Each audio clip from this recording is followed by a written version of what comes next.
magnet pockets.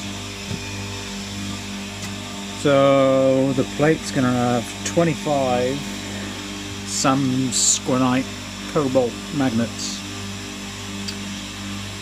each one embedded in a little pocket, so it's 0.1 of a millimetre below the surface, so I don't end up with a bumpy. It's going pretty good.